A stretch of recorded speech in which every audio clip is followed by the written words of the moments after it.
On va étudier ce soir avec l'aide de Dieu la Sikha du Sikhot Haran, la Sikha numéro 124. La Sikha du Sikhot Haran numéro 124, c'est une Sikha qui est spéciale, mes amis. C'est une Sikha qui est très spéciale. Dans le sens où Rabbeinu a posé une question à Rabbi Nathan. Et Rabbi Nathan il était complètement étonné de cette question. Et il n'arrivait pas à comprendre. Et ça nous fait montrer encore une fois combien on est loin de la compréhension du tzaddik. Mes amis, je voudrais avec vous, Bezrat Hashem, essayer de partager un sentiment de notre maître Rabbi Nachman de Breslev. Rabbi Nachman de Breslev, il est descendu dans ce monde et il nous a fait part. Je sais pas en pourcentage, mais il nous a fait part d'une toute petite miette de toute cette c'est même pas si une introduction. Rabbeinu il a dit toutes mes Torot, c'est une introduction, mais à part ça il a dit toutes mes Torot c'est des Bechinot. Les Bechinot ça veut dire c'est environ. Des allusions. C'est des allusions, c'est pas en vérité ce que je veux vous dire. C'est des à peu près, c'est des. Rien de précis. C'est pas ça, c'est ça et c'est pas ça. Vous n'avez aucune perception quelconque de moi, de ma Torah, de ce que j'ai dévoilé dans le monde. Rabbi Nathan, il écrit dans Chayei Moharan, il écrit un petit peu l'histoire de comment il a dévoilé le Sefer Anisraf. Vous savez que Rabbi Nachman de Breslev, il avait écrit un livre où ce livre-là, il s'appelle le livre brûlé. D'accord? C'est quoi ce livre-là? Alors Rabbi Nathan, avec sa perfection, Rabbi Nathan, il a dit comme ça. Rabbi Nathan, il a dit, quand Rabbeinu, il est venu en Eretz Israël, il avait à peu près l'âge de 22 ans. Et quand il était en Israël, Rabbeinu, il a dit, j'ai atteint un niveau, le niveau de Avraham, Yitzhak et Yaakov. Rabbeinu, il a dit, j'ai maintenant la possibilité de pouvoir appliquer la Torah sans la Torah, sans le calendrier, sans savoir c'est quand Pessah, sans savoir c'est quand Sukkot, sans savoir c'est quand Kippour. Il dit, j'ai la possibilité de manger des matzot sans les préparer les matzot. J'ai la possibilité de mettre les téphilines sans avoir de téphilines. C'est la Torah cachée. C'est une Torah, et tout ça, il a atteint à l'âge de 22 ans quand il était en Eretz Israël. Quand Rabbeinu, il est venu de Eretz Israël, la première chose qu'il a demandé, où sont tous mes écrits que j'ai écrits? Rabbi Shimon, il a dit, pourquoi Rabbeinu, qu'est-ce que vous voulez? Tout basé. Alors il a dit, je veux que tu brûles tout. Je veux que personne ne sache ce que j'ai dévoilé avant Eretz Israël. Parce que j'ai honte de ce que j'ai dévoilé avant Eretz Israël. Maintenant, les Torot de avant Eretz Israël avaient déjà parcouru toute l'Ukraine et avaient fait trembler déjà toute l'Ukraine. Les tzadikim de l'époque, ils étaient complètement affolés de la Torah que Rabbeinu avait dévoilée avant qu'il avait voyagé. Et sur cette Torah-là, Rabbeinu, il a dit, j'ai honte de cette Torah. Donc imaginez-vous maintenant après qu'il est revenu de Eretz Israël. Il est revenu de Eretz Israël, il a évolué, il est parti habiter 2 ans dans une ville. Les contes, c'était que après? Bien après. À Medvedivka, il est parti habiter là-bas, et là-bas il a dit, je suis en train de réparer la faute de Jéroboam. Yerovam ben Nevat. Elle est dans la Bible, mes amis. Celui qui a créé il a fait un autre Beth Amikdash. Un descendant de Ménaché. C'est un descendant de Ménaché. Ouais. Il a fait une Avodazara. Il a été choté ou marti. Il a fait faire fauter tout le peuple juif. Il leur donnait de faire des sacrifices dans des Beth Amikdash qu'il a créés. C'était un vrai rachat, un vrai grand rachat. Rabbeinu, il a dit, je répare Yerovam. Vous savez de quoi on parle? C'est comme si tu dis, je vais réparer Esav. Et bête, mes amis. Il dit, je suis en train de réparer Yerovam.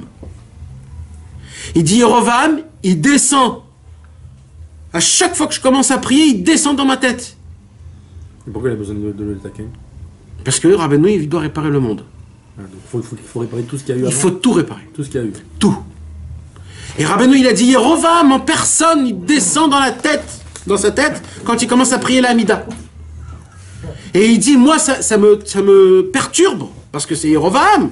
C'est ce que c'est Yerovam. Ça me perturbe. Mais je ne l'aurai pas. Mes amis, je vous vois comme ça, mais allez dire ça dans une yeshiva, il tremble. De quoi tu parles, de Yerovam? Mais de quoi tu parles?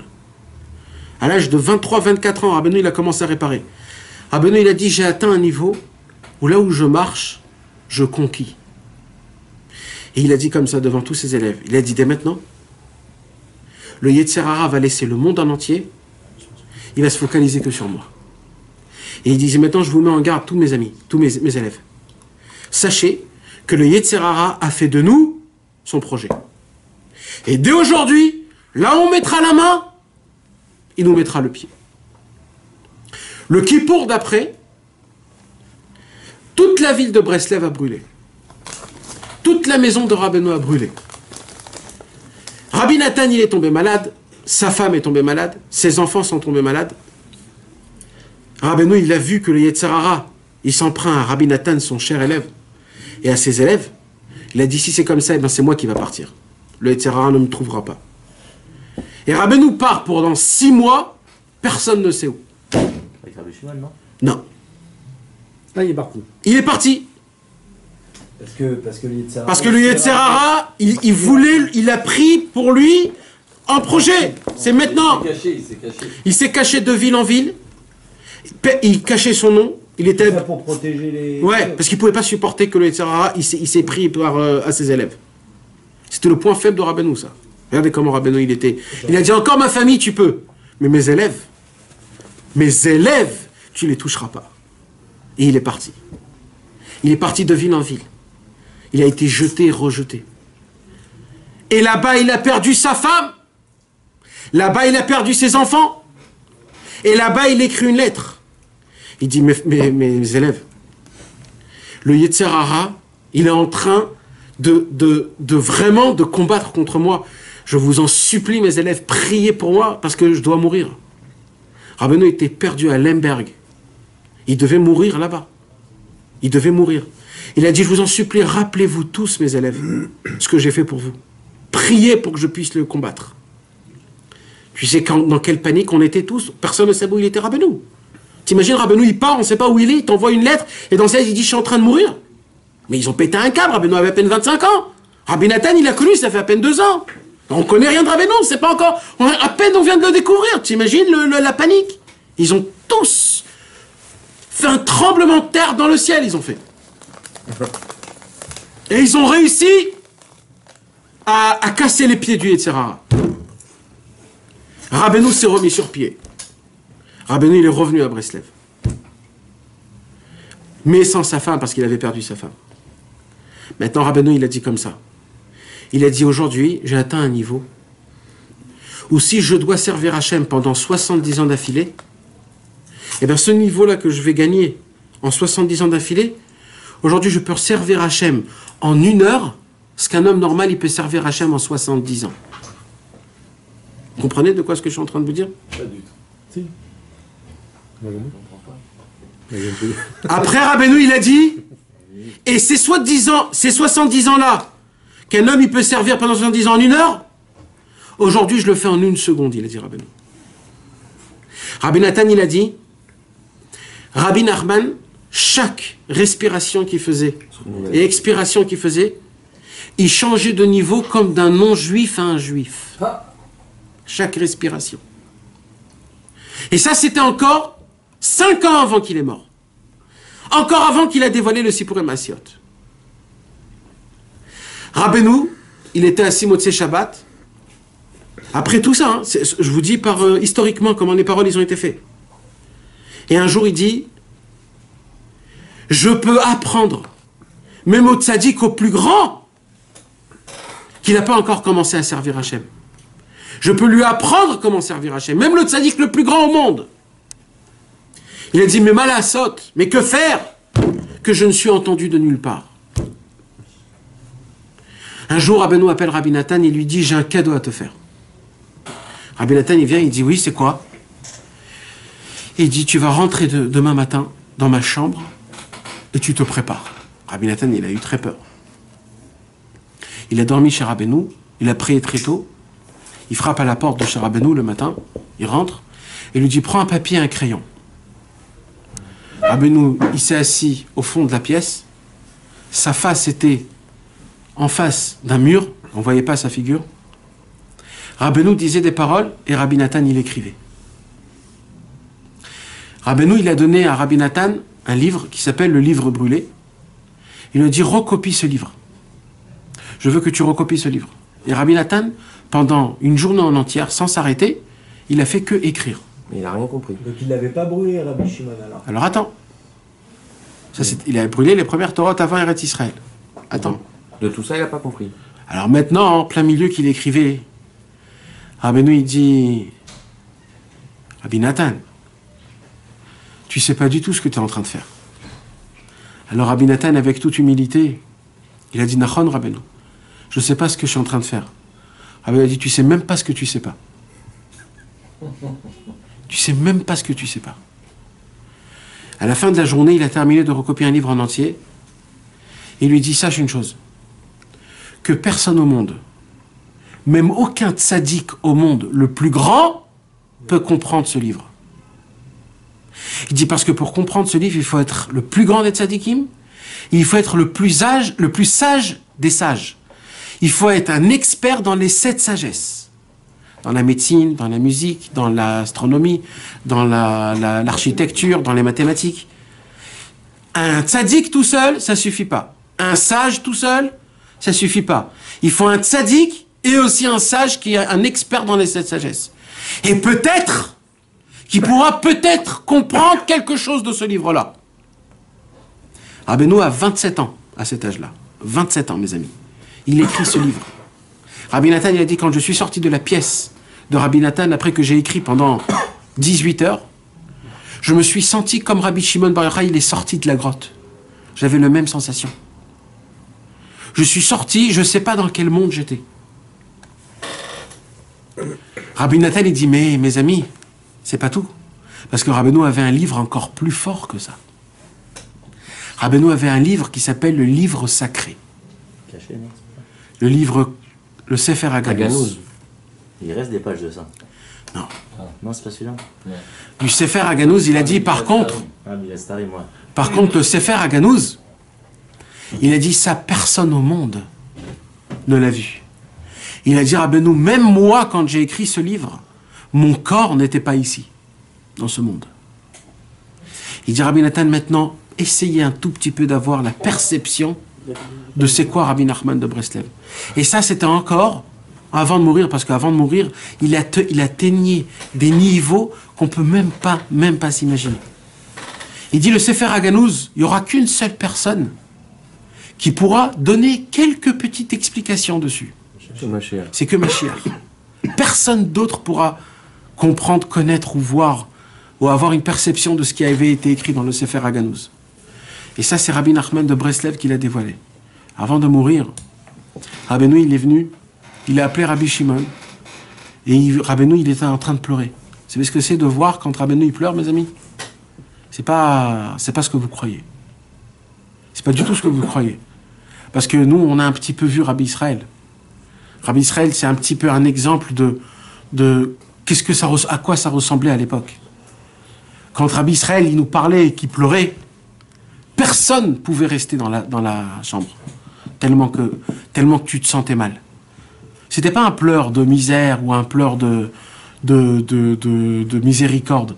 C'était un pleur, je ne peux même pas vous expliquer de quoi on parle, de quoi c'était. C'était une honte. T'avais honte de toi-même, de la crasse que tu es. T'avais honte de ton existence, complètement. Tu te disais, mais qu'est-ce que j'existe dans ce monde-ci, avec un tzaddik pareil qui est en train de pleurer, mais comment j'ai de l'existence dans ce monde? Et Rabbi Shimon, il pleure, et Rabbeinu, il pleure, et Rabbi Shimon, il voit Rabbeinu, il dit, qu'est-ce qui se passe, Rabbeinu? C'est votre maladie, c'est votre maladie qui est en train de prendre de la surlève. Rabbeinu, il dit, mais non. Il dit, je ne sais plus quoi faire. Il a dit, si je dévoile le livre, eh ben, le Yetzer Hara va s'en prendre à moi et à tous mes enfants et à tous mes élèves. Je ne sais plus quoi faire. Rabbi Shimon, il a dit, c'est quelle question alors que vous avez? Si votre vie en dépend, alors c'est quoi la question? Bien sûr, brûlez ce livre. Rabbi a dit, mais tu sais même pas ce que tu sais pas. Tu sais pas c'est quoi ce livre. Tu sais pas c'est quoi ce livre? Si ce livre il sort dans le monde, il n'y a plus de libre arbitre dans le monde, il n'y a plus place à personne d'autre. Personne, il n'y a plus place pour personne. C'est terminé. Rabbeinu, il devient le vrai patron du monde en entier. Tout le monde le voit de ses yeux, la grandeur de ce que c'est. Rabbeinu, il a dit, mais tu sais quoi? Si c'est sorti de ta bouche, alors fais-toi ce travail-là. T'as dit qu'il faut le brûler, c'est toi qui vas le brûler. Prends vite une calèche, que rien t'arrête. Ni le feu, ni l'eau, ni les tempêtes, ni la neige, rien du tout. Rabbi Shimon, il a pris la calèche. Au moment où il monte dans la calèche, il tombe malade. Il tombe malade, il ne peut plus bouger. Rabbi Shimon, il savait tout de suite que c'était le Yetzer Hara qui l'empêchait de faire ça. Rabbi Shimon, il a dit au caléchier, tu me prends mes mains et mes pieds, tu me jettes dans la calèche, il faut que j'arrive là-bas chez la fille de Rabbi Ramène-nous pour brûler ce livre. Ça, c'est marqué dans les Moran. Oui, en français. Et c'est là où Rabbi Nachman, Rabbi Shimon, il arrive là-bas. Quand il arrive là-bas, il a eu il s'est remis. Et quand il s'est remis, il a pris et il a brûlé ce livre. Le Galouz. Non, Le Sefer Anisraf. Le Galouz, il On n'a sait jamais pas. été dévoilé. On ne sait pas ce que c'est le Sefer Agalouz. Et c'est pour cela que Rabbeinu, qu'est-ce qu'il a dit? Rabbi Shimon, il commençait à pleurer. Il commençait à pleurer. Il a dit, au moins, je vais mettre mon nez pour respirer au moins les encens du livre. Au moins ce mérite-là. Et les Chassidés de Breslev, ils disent que il y avait une page qui ne pouvait pas s'en empêcher de brûler. Il a dit, je suis obligé de prendre une page quand même. Et on dit comme ça que c'est la Torah 48 de la deuxième partie du Likutei Moharan. Comme ça on dit. C'est la Torah de Achi Chazak et Chozat Smecha. Ouais. Ouais. Maintenant mes amis, tout ça pourquoi je vous raconte? C'est quoi dans le truc que tu parlais où il y avait cette lettre? Où vous disiez que Sadine il allait venir à tel moment. C'est dans Megillat Starim. Et ça, il nous reste des pages. Ouais. Et pourtant, il est mort. Elle existe Il est complètement. mort comme un tour. C'est pas des pages. Et quand même, il est morto. Un texte entier qui Et existe. quand même, malgré ça, il est quand même morto. Ça veut dire on n'a aucune... On ne sait pas ce que c'est Rabbi Nachman de Breslev. Alors là, mes amis, là, il y a une conversation entre Rabbeinu et Rabbi Nathan. D'accord? Vous connaissez Rabbeinu et Rabbi Nathan.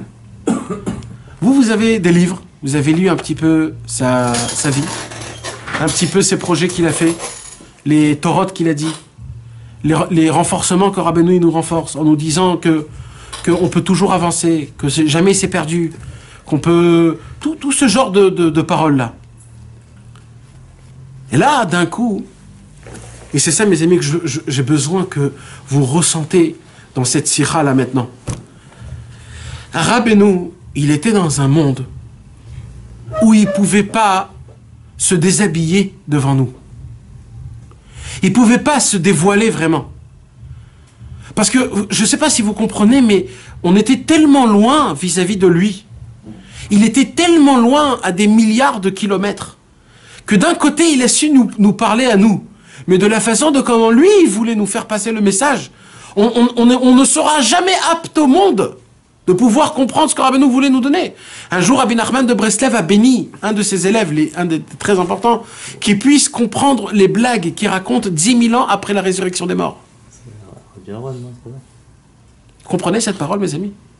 C'est quoi ces paroles? Ces paroles, c'est des bombes atomiques. Mais c'est qu'une blague. Une blague. Que tu peux pas comprendre. C'est du Alors le reste, qu'est-ce que Non, T'imagines? Sirat Cholin. T'imagines de quoi on parle?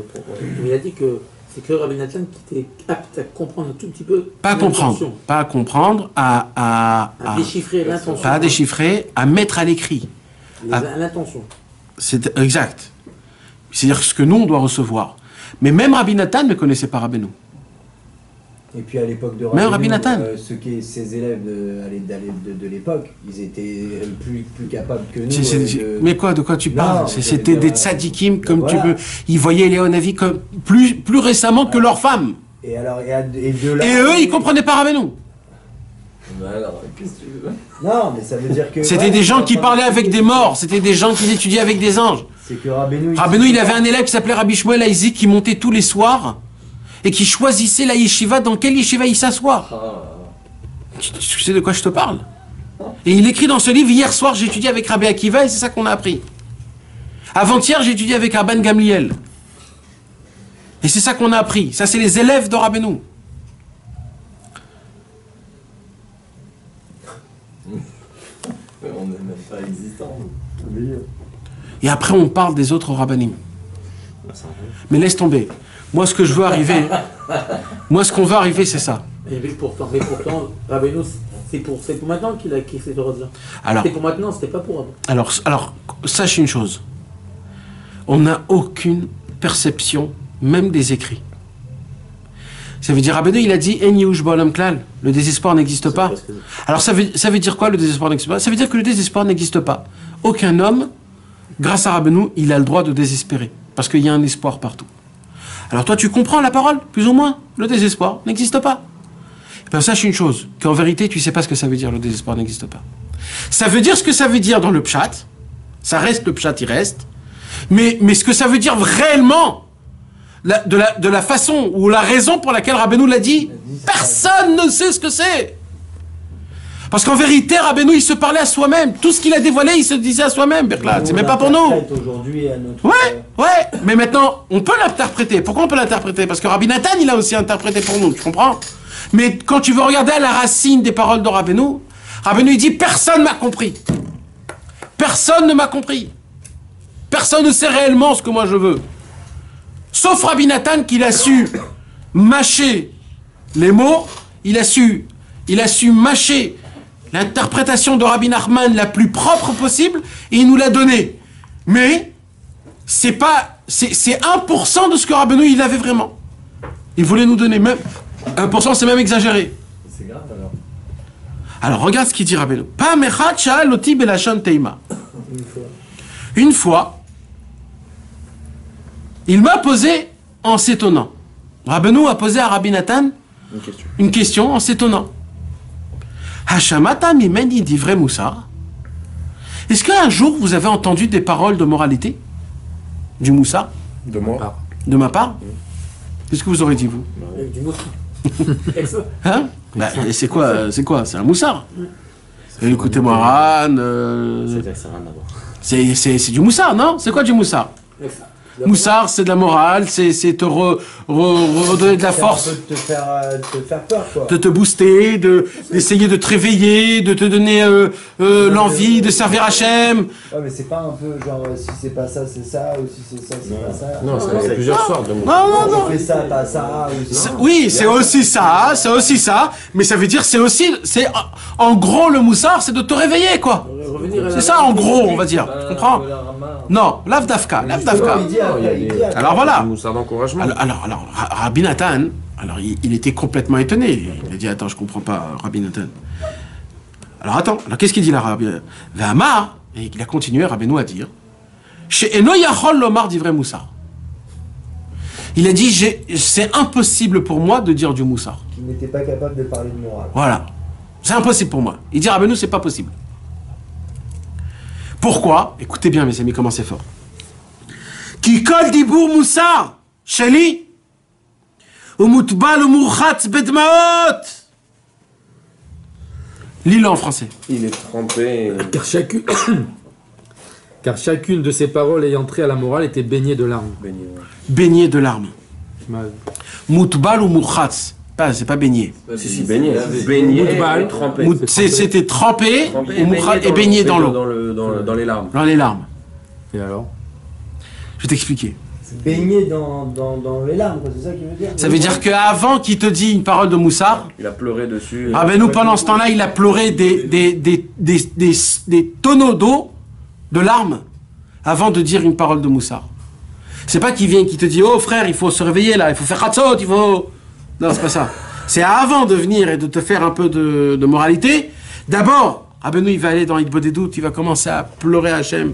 Il dit, je dois rapprocher un tel fils d'un tel, je dois lui dire qu'il faut qu'il se renforce dans le mikvé, qu'il garde ses pensées, qu'il va pas très loin avec ses pensées, comme Hachem, il commence à pleurer, donne-moi la force, donne-moi les mots que je puisse lui donner, je veux lui dire ces mots-là. Et il commence à dire le mot, et il pleure, en se le disant sur soi-même, etc. Et il avance en même temps.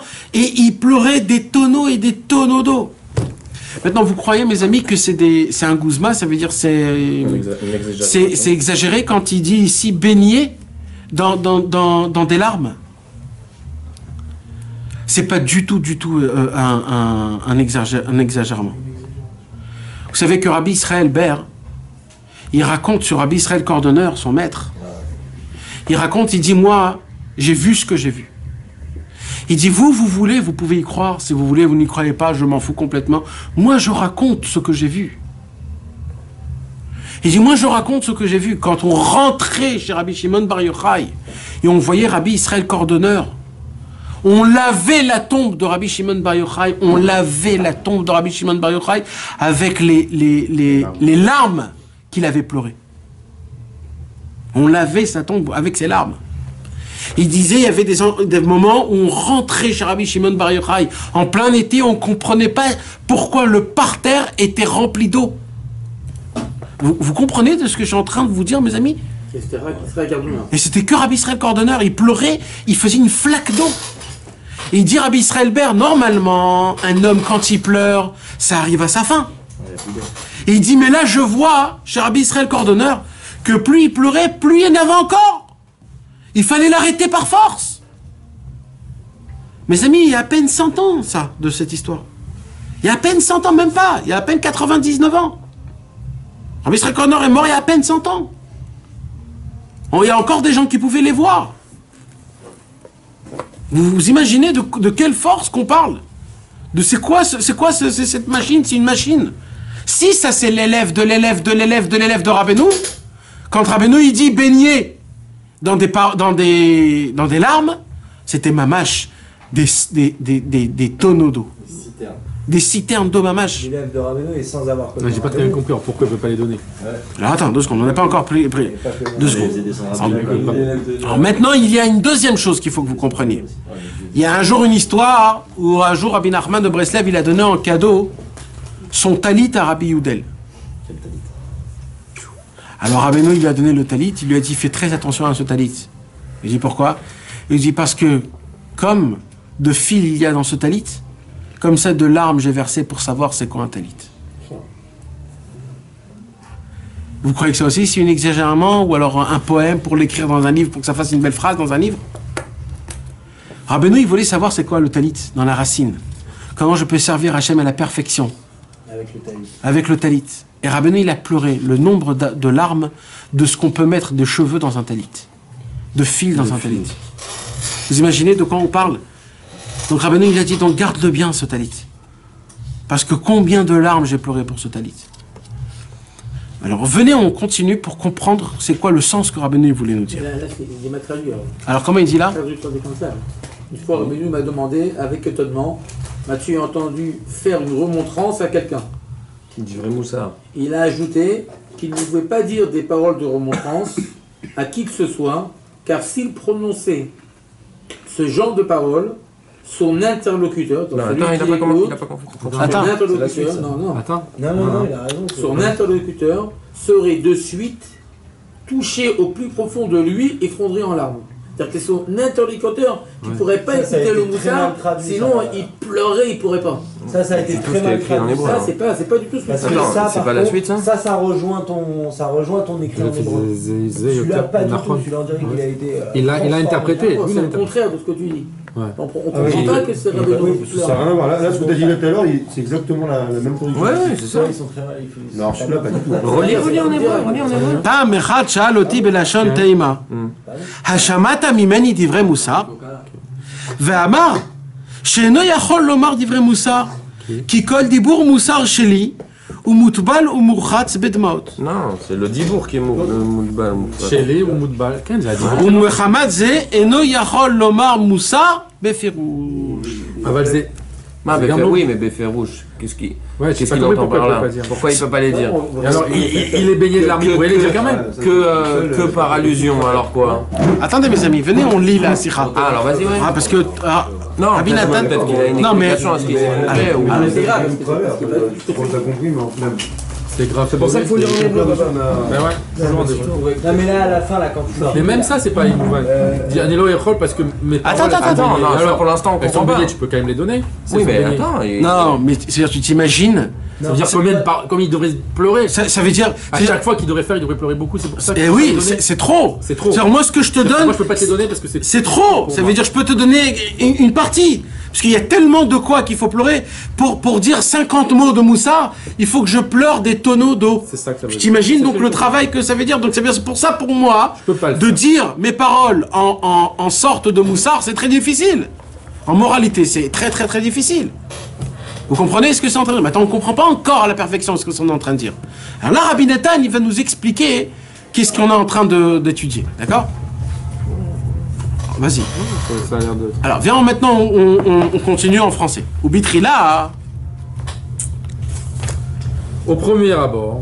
Très bien traduit celui-là à propos. Il est très. Non, vraiment, ça correspond à Ça ce que correspond tu dis. exactement. Ouais. Il est plus. Ok, alors. Mais Alors, c'est bien, vas-y. vas-y, mais va en hébreu d'abord. Alors, va en hébreu. C'était bien. Ou Bitrila, Aya etzlenu ktsatmia.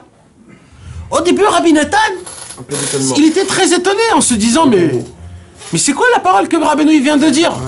Parce que nous, on a Macha Amar, au sujet de ce qu'il a dit Rabbeinu, chez Eno Omer Moussar, qu'il ne dit pas du Moussar, de la moralité. Qu'il est fida'atenu, car d'après ce que nous on croit, Kol dvarav em divrei Moussar gadol meod meod ke'esh boer et mamash. Que toutes les paroles et tous les messages que Rabbeinu a dit, ce sont des paroles de moralité énormes comme du feu qui brûle.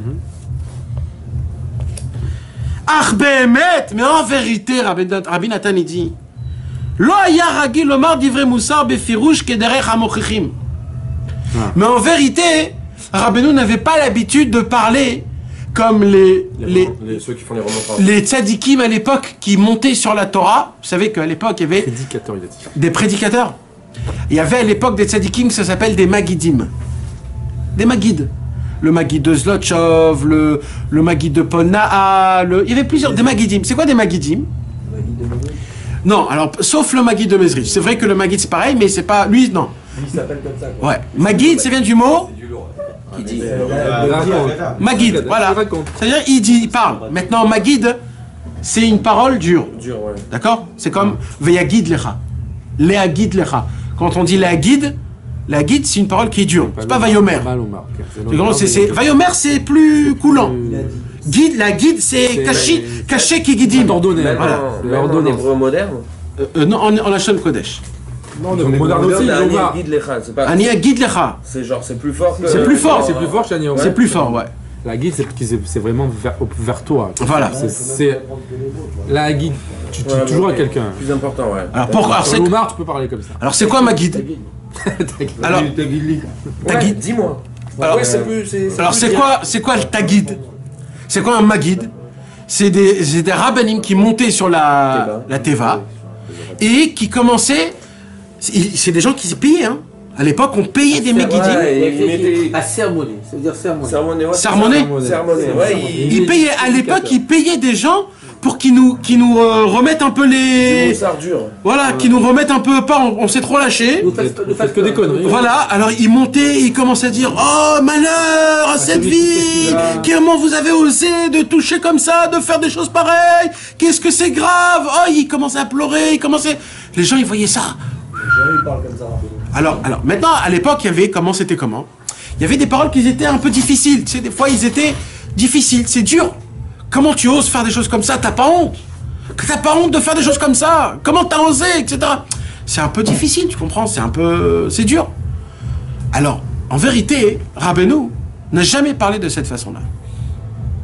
Rabbeinu, il a jamais été dur dans ses paroles. Il a jamais, je vais pas appeler ça d'une remontrance, mais c'est une sorte, le ton, il est un peu élevé. Tu comprends?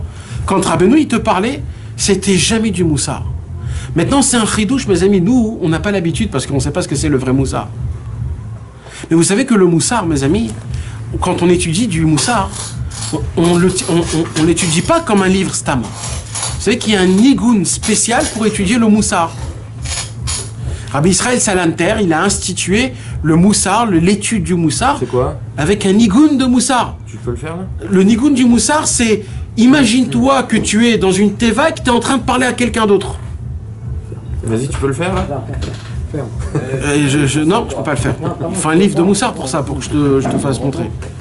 Je vois pas du tout de quoi tu parles. C'est comme si que tu le lis à toi-même, mais c'est comme si que tu parles à 100 personnes. Agava idavar atsumeod. Ouais, d'accord.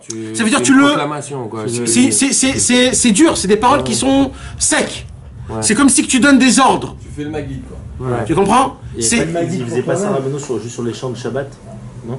J'ai entendu que sur les chants de Shabbat, il poussait un peu les gens plus que sur le reste. Alors Rabbeinu, il a fait des remontrances. Bien sûr qu'il a fait des remontrances.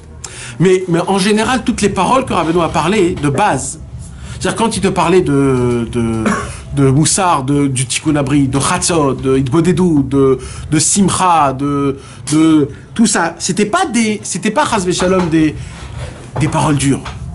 C'était que des paroles de bonté, d'encouragement, de caresse. C'était de l'eau à boire. C'était de l'eau à boire. C'était pas du feu qui brûlait. Il est celui des arbitres. Maintenant, vous savez comment c'est difficile? Il dit du feu qui brûle. Ouais.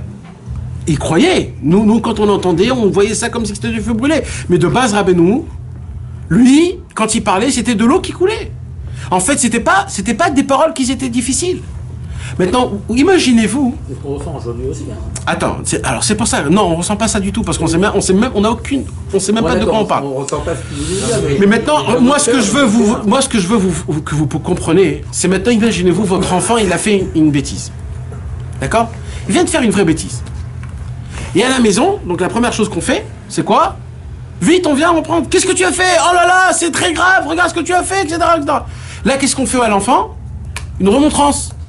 Rabbeinu dit, même ça, j'arrive pas à faire.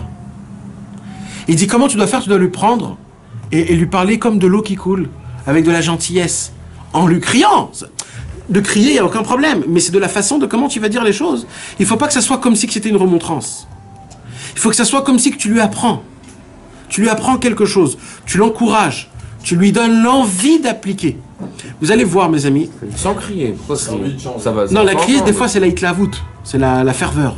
Ah, Tu comprends, tu cries parce que tu es en ferveur, pas parce que tu cries. Oui, pas de cri de colère, quoi. Ouais. Un jour, l'élève de Rabbi Israël, le chamage de Rabbi Israël, un jour, il m'a éclairci sur un point. Il s'appelle Shimon Metoudi, il a éclairci un point qui m'a ouvert les yeux, mamash, que je n'avais pas fait attention.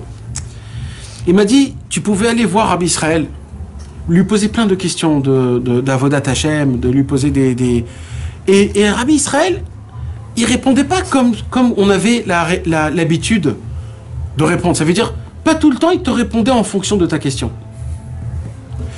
Rabbi Israël, il répondait comme lui, il voulait répondre. Même si c'est pas ta question. Je vais vous donner un exemple. Quelle heure il est? Bleu foncé, à peu près. Je vais donner un exemple. Un jour, il y a un homme, qui voulait savoir, historiquement, comment Rabbi Israël Cordonneur, il s'est rapproché de Breslev. Vous voulez que Rabbi Israël lui raconte son histoire? Alors il est venu chez Rabbi Israël, il lui dit Shalom Aleichem Rabbi Israël. Shalom Aleichem. Il dit Rabbi Israël, Rabbi Israël Cordonneur, il te carève le Rabbeinu. Alors Rabbi Israël Cordonneur, Rabbi Israël il le regarde comme ça, il lui dit comme ça.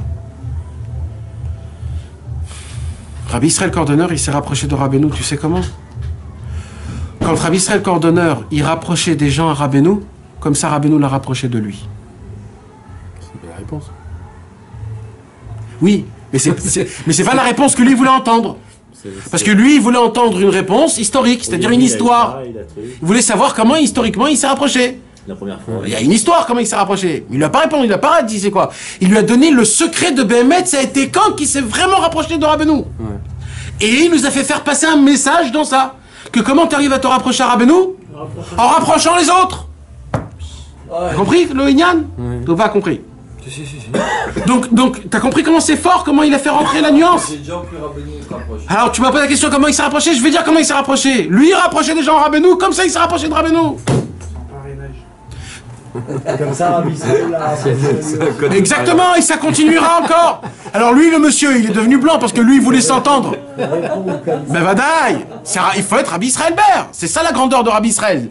Vous voyez combien on est à des années-lumière de ce que c'est un vrai Oved Hashem. Alors maintenant, c'était pareil. Alors il m'a dit comme ça, Shimon, il m'a dit comme ça, le chamage de Rabbi Israël, il m'a dit comme ça. Il m'a dit, Rabbi Israël, c'était le number one chez les Chassidei Breslev, à te mettre l'eau à la bouche pour appliquer les conseils de Rabbi Nachman. Jamais Rabbi Israël Ber, il disait fais comme ça, fais comme ça, fais comme ça, fais comme ça, fais comme ça, fais comme ça. Jamais t'as entendu un truc pareil, jamais. Jamais. Va faire une bodédou de 6 heures. Va faire 3 heures de Rikoudim. Va Endavar Kazé, ça n'existe pas. Y a pas. Combien de fois, nous les Français, les imbéciles qu'on était, Rabbi Israël, faites-nous s'il vous plaît un sédérium. Qu'est-ce qu'il faut étudier à 7 heures? Qu'est-ce qu'il faut étudier à 8 heures? Par quel livre on commence chez les Breslev? Combien de temps il faut faire des écouter de filote? Combien de temps il faut faire du kitvé? Mais comment Rabbi Israël nous a fait tourner sur son petit doigt en rigolant, en se moquant de nous? Mais Rabbi Israël nous a jetés complètement quand on venait lui poser des questions comme ça. Pas ça, c'est qu'en plus c'est parce que les gens ils croyaient que. Exactement aussi. Ils le voyaient Et aussi. parce qu'on la voit les vidéos, tu peux croire. C'est vrai. Il répondait pas, il se foutait de toi. Il se foutait de toi. Continue pas, Eric. Alors maintenant, comment on fait? Quelqu'un il a une question, qu'est-ce qu'il faut faire? Moi j'ai une question, je veux être Oved Hashem, je veux savoir c'est quoi le chemin. Alors c'est ça, je peux pas dire. Par contre, si tu restais encore à côté et que tu faisais tes chouvas, tu dis peut-être Hachem j'ai mal demandé, Rabbi Israël il commençait à te raconter des histoires. Et là, tu rentrais dans un film d'Avodat Hachem, de Chassidei Breslev d'il y a 200 ans, et là ta tête, elle brûlait. Ton cœur, il battait à 100 à l'heure, et là t'en pouvais plus, tu courais dans la forêt en train de crier « Des Breslev Boeresh !» Averota Belibi. C'est comme ça que Rabbi Israël il rapprochait les gens. Il te mettait l'eau à la bouche. Alors toi, tu as une question, tu veux une réponse, alors va te rhabiller, va aller voir les autres. Moi, c'est pas la vodat, c'est pas comme ça le Rabbeinu. Rabbeinu, c'est pas des. Rabbeinu, il a dit au début, je voulais faire un Shulchan Aruch, que tout soit. Mais Bassov, j'ai fait l'écouter Moran. C'est pas comme ça. Chacun il a son ripousse. Chacun il a sa recherche personnelle. Chacun, il doit essayer de chercher, de découvrir. Il y a des moments où il faut faire plus de tikkun haklali. Il y a des moments où il faut faire du likuté de filotre que du likuté de filotre. Il y a des moments où il faut que tu fasses un peu de tout. Il y a des moments où tu as envie de rien, tu fais que beau des doutes. Et pourquoi aujourd'hui ça nous parle plus que ça parlait il y a 200 ans? Ce n'est plus simple? Ça nous parle plus? Ouais. Est-ce pourquoi aujourd'hui les écrits de Rabbeinu sont plus difficiles? Parce qu'ils sont plus. ils parlent plus, Pas plus. on les comprend plus que le. Ça a été écrit pour nous. Parce qu'on est plus Mais simple. non, parce qu'ils sont écrits en Parce que ça a été écrit pour nous. Ça a été écrit pour nous. Cette lettre-là, elle a été adressée à nous. C'est tout. C'est vrai. Hein, quoi? Parce qu'ils sont écrits en français, qui coûtent 20 shekels, qui sont Non, accessibles. même en hébreu, tu vas tuer. Ça a été écrit pour nous, pour notre d'or. Mais pour Pour la toutes Dora les Noula. générations. Non, pour la. Ah, mes amis, qu'est-ce que vous voulez que je vous dise, mes amis? C'est pas aussi simple que ça. C'est un sujet de conversation que j'ai beaucoup voulu vous parler. Qu'à l'époque, j'ai essayé de vous parler de ce sujet-là. Je sais pas si encore vous avez compris ce sujet-là. Mais c'est un des sujets les plus importants. Alors ça se peut que soi-disant, il y ait des cours qui sont meilleurs à Tel Aviv comme vous croyez, etc., etc. Mais ce cours-là, mes amis, de ce sujet de conversation, il n'y a pas plus important que ça, nulle part. Parce que vous savez, c'est quoi ce qu'on est en train d'étudier là? C'est comment se rapprocher de Rabbeinu. Personne au monde vous parle de ça. Personne, c'est écrit nulle part. Ça, c'est du chimouche de Talmidei Chachamim. Ça, c'est un travail où des gens, ils ont craché du sang pour découvrir ces points-là. Et ces points-là, c'est pas évident que vous allez les prendre. C'est pas évident que vous allez les écouter. Et ça se peut qu'il y en aura un autre qui va dire, oui, mais comment tu vas l'oublier, ça va te passer. C'est un cadeau. Si vous le recevez dans votre tête, c'est un cadeau, vous l'avez reçu. Si on vous l'avait reçu, il repart, et bien il repart, c'est votre faute. De se rapprocher du tzaddik, c'est pas aussi simple. Vous savez, à côté de Moshe Rabbeinu, il y avait plein de sortes de tzaddikim. Plein! Est-ce qu'ils sont tous écrits dans le Chumash? Il y en a 2 qui sont écrits dans le Chumash, les élèves de Moshe Rabbeinu. 2. C'est Aaron HaKohen et Yoshua bin Nun. Ah ouais, il avait que 2 élèves, Moshe Rabbeinu? Mais il paraît qu'il avait les 70 Kenim. Pourquoi on les appelle les 70 vieux? Comment on dit les 70 anciens. Mais c'est qui ces noms? C'est qui? Vous les connaissez, vous, les 70 Pourquoi on ne les connaît pas? C'est bien des élèves de Moshe Rabbeinu. Il faut connaître les élèves de Moshe Rabbeinu. Eh ben non, mes amis. Parce que tu peux être l'élève de Moshe Rabbeinu sans être l'élève de Moshe Rabbeinu. Et alors que tu es à côté du tzaddik? Et alors que tu étudies le livre du tzaddik? Ça veut dire que tu es approché de lui? Non, ben non. Parmi tous les élèves de Rabbeinu, il y a un seul qui a représenté Bémet Rabbeinu. Un seul parmi un millier d'élèves de Rabbeinu. C'est Rabbi Nathan, le seul. Tu t'imagines qu'il y avait 1000 élèves, Rabbeinu, il avait 1000 élèves. 1000. Avant Berb Nachman, il dit que quand on a enterré Rabbeinu, il y avait la Levaya des milliers. Mais des élèves, il y avait 1 millier. On va dire 1000 élèves. Sur 1000, il y en a eu un qui est sorti. Attends. Comprenez de quoi on parle? Ça veut dire sur ces 1000, il y avait des tzadikim exceptionnels. Nachon ou pas? Nachon, c'est sorti, qu'on parle de lui. On parle plus aujourd'hui, tu veux dire? Oui, on sait, ils ont rien laissé. Ils ont rien laissé, on connaît rien de eux. On connaît pas leur vision, comment ils voyaient Rabbeinu. Parce que nous, tout ce qu'on connaît Rabbeinu, c'est ce que Rabbi Nathan nous a... Mais maintenant, si Rabbi Aaron, il avait une autre vision complètement de Rabbeinu. Non, mais Rabbi, Si tu es dans la yeshiva de Rabbi Aaron, le Rav de Breslev, c'est une autre chassidoute complètement qui t'a raconté sur Rabbeinu. Oui, mais Rabbi Nachman lui-même, il a écrit qu'il n'y a que Rabbi Nathan et Rabbi Naftali un peu, machin. Oui. Ça veut dire qu'il a scellé ce truc-là. D'accord. Tous les autres. Mais il faut que tu saches quelque chose, que quand Rabbeinu il est parti de ce monde, Rabbi Shmuel Isaac et Rabbi Yudel, ils ont ouvert une yeshiva. Et ça n'a pas marché. Oui, mais ils avaient des élèves, ça n'a pas marché après qu'ils sont morts. Ouais. C'était la deuxième génération, ça veut dire pendant ce temps-là, ils avaient des élèves.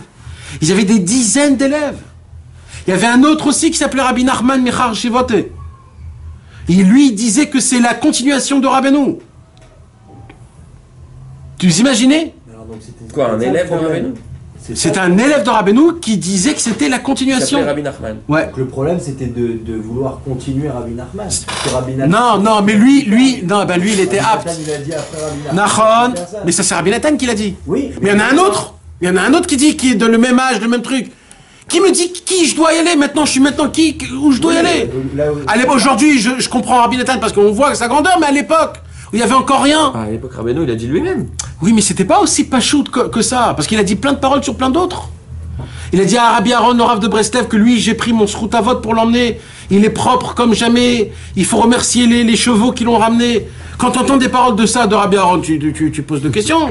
Rabbi Shmuel Isaac, Rabbeinu, il a dit à toi, je te donne le tikkun des Neshamot. Tu t'imagines de ça? C'est qui va faire le tikkun des Neshamot? C'est Rabbi Shmuel Isaac. Il a dit à Rabbi Yudel, c'est toi qui vas faire les pidionotes. Même Rabbi Nathan, il allait faire un pidion chez Rabbi Yudel. Même Rabbi Nathan. Oui, mais la transmission de la Torah de Rabbeinu... Quand Rabbi Nathan, il voulait parler avec Rabbeinu, il disait à Rabbi Yudel. Oui, aux autres. Mais en vérité, tout est allé chez Rabbi Nathan.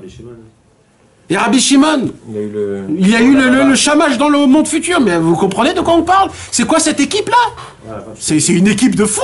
Alors voilà, on en parle. Alors voilà, mais non, mais c'est pas ça, parce que maintenant ça continue et ça devient encore plus. C'est encore plus fin que ça a l'air. C'est encore plus fin que ça a l'air. Moi, j'ai peur d'une chose, dans toute ma vie, que d'une seule chose. C'est quand Rabbeinu, il va revenir dans ce monde, et qu'il y aura autour de lui des centaines de milliers de gens, parce que c'est ce qui va se passer. Aujourd'hui, Rabbeinu, il se réveille. Il y aura des centaines de milliers autour de lui, tout le temps. Tu voudrais aller le voir, tu crois que tu pourrais aller le voir? Il y aura des centaines de personnes autour de sa maison. Alors comment tu vas faire? Comment ça va se passer? Comment il faut qu'il me connaisse? Il faut qu'il sache que je l'aime, que j'en peux plus de lui, que je l'attends. Il faut qu'il comprenne ces choses-là, que c'est toute ma vie, que sans lui on peut pas. Il faut pas qu'il y ait un autre mec qui me dit, oh, toi tu rentres pas toi chez Rabbeinu. Bah attends, mais tu t'imagines s'il y a un truc qui se passe comme ça? Mais attends, je pète un câble, y a plus rien. La façon dont tu la racontes, c'est comme si on était au Tsioun là avec. C'est comme ça, mais c'est comme ça, c'est comme ça. Mais ça se pourrait que ça se peut comme ça. Et alors Mais c'est très grave, donc tu t'imagines de ce que c'est? Mais pourquoi on te dirait tu rentres pas? Parce que je sais pas, il y a tellement de raisons. Ça arrive chez les tzadikim. Plein de fois, on voulait Rabbi Nathan, il voulait rentrer chez Rabbeinu, il n'arrivait pas. Rabbi Nathan, il n'arrivait pas. Non mais il était lui-même parce qu'il a dit Oui, les autres ils rentrent comme ils veulent. Parce que Rabbeinu, il avait tellement sa finesse d'avoir faire ça, il laissait la porte fermée. Qui va oser ouvrir la porte de Rabbeinu? Voilà. Alors il peut la laisser ouverte. Mais là il a fermé. Il a regretté. Mais c'est énorme, ça veut dire Moi t'oserais après? Moi je vais te dire, c'est ça, c'est pour ça. Va le chercher. Peut-être qu'il l'a laissé ouvert pour que nous on rentre. de force. Oui, et peut-être non, peut-être on avait ça osé. Hein, c'est peut-être c'est osé. Ouais, mais là, tu T'oses. Hein? Là, tu oses. T'oses pas. Et si t'oses, Moi je mets $1 million que tu oses pas. T'as un mytho, Nissim. Ma pitom. et si t'oses, Eh ben moi je te dis, tu sais pas de quoi tu parles, Bichlal. Parce que chez Rabbi Israël c'était comme ça, frère. Et celui qui osait dans le moment là où il fallait pas, eh ben il se prenait un torchon sur sa tête qui revenait plus pendant 1 an. De quoi tu parles? De quoi tu parles? De quoi tu parles? et si t'oses avec des bonnes intentions, qu'est-ce qui se passe? Ouais, mais je sais pas. Faut croire en tes bonnes Ça, intentions. c'est pas rien. Et c'est pour ça aujourd'hui on va soi-disant chez des tzadikim, comme si c'est à notre portée de main, qu'on peut aller à droite, à gauche, demander un conseil, demander une bracha. Mais vous croyez que c'est comme ça facile?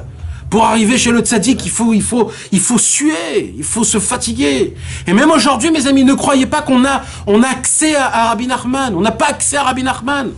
C'est que des pleurs, c'est que des languissements, c'est que des gémissements qu'il faut gémir dans mon idbo des doutes pour essayer de demander à Hachem, rapproche-moi de Tzadik Rabbi Nachman de Breslev, fait que je puisse comprendre c'est quoi ce qu'il voulait me faire entrer dans ma tête, c'est quoi exactement le message qu'il voulait me passer dans chaque parole qu'il a dit, comment je peux le mettre en application. Pourquoi on le demande pas directement à Hachem?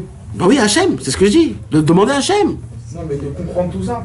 De comprendre tout ça, mais pas du tout. C'est Hachem, Que Hachem, il te fasse comprendre quoi? Que tu comprennes quoi? Tu veux enlever Moshe Rabbeinu de l'histoire là? Comprendre lui-même, genre. Non, mais non, mais parce que ça doit passer par les... Mais Rabbi Nachman, il a des cachets à te donner. Il a des choses à te donner, Rabbi Nachman. un traitement à suivre. Ça passe par les tzadikim. Akadosh Baruch Hu, c'est lui-même qui a créé le concept des tzadikim. Bah oui, sinon il n'aurait pas fait Moshe. C'est Hachem qui l'a créé ce concept, c'est pas nous. C'est Hachem qui l'a créé le concept. Non, mais Hachem, il aurait pu... Il faut te le faire comprendre. Mais non, mais pour demander à Hachem, il faut savoir. Ben non, son événement, c'est le tzadik, voilà, tout Non, simplement. mais c'est pas ça. Ce qu'il a fait, c'est le tzadik, c'est plus facile. Non, mais c'est pas ça pour demander à Hachem. Il faut savoir quoi demander à Hachem. C'est le tzaddik qui nous dit quoi demander à Hachem. C'est aussi, mais, Non, le tzaddik, c'est pas quoi demander à Hachem. mais ne croyez pas, parce que, vous savez, aujourd'hui, ça arrive. Aujourd'hui, c'est exactement la même chose pour Ouman. Vous savez, aujourd'hui, on peut aller à Ouman. On peut venir à Ouman à Rosh Hashanah. Et à Ouman à Rosh Hashanah, mes amis, c'est vrai que c'est énorme de venir à Ouman à Rosh Hashanah, mais ne croyez pas que le tzaddik, il fait pas son travail même à Ouman à Rosh Hashanah. Même à Ouman à Rosh Hashanah, il y a les embouteillages. Il y a des centaines de milliards de raisons pour ne pas venir au Tzioun.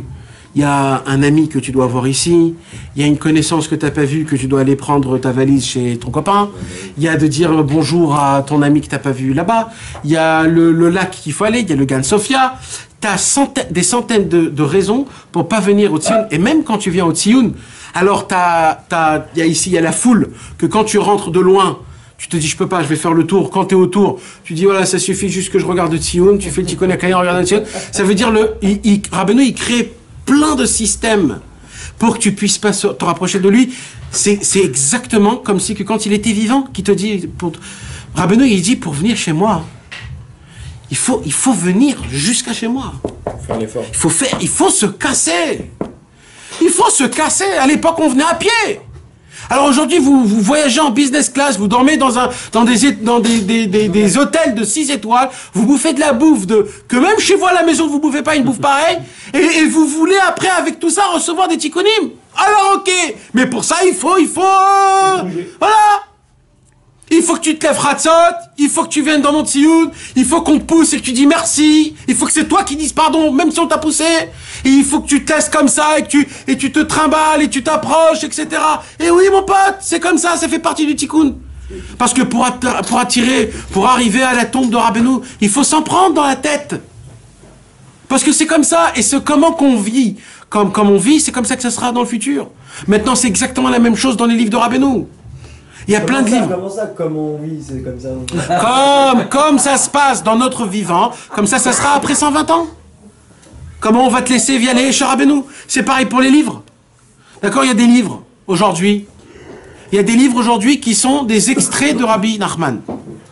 C'est-à-dire que ce sont des gens qui ont écrit des livres en langage plus approprié, soi-disant langage dilué, pour expliquer la vision de Rabbi Nachman de Breslev. Alors eux, après 120 ans, on leur donnerait aussi un truc pareil. Ça, c'est un Rabbi Nachman approprié. C'est en ton langage, c'est une sorte de Rabbi Nachman 2017. Vas-y, prends-le. Vas-y, qui t'arrange, toi.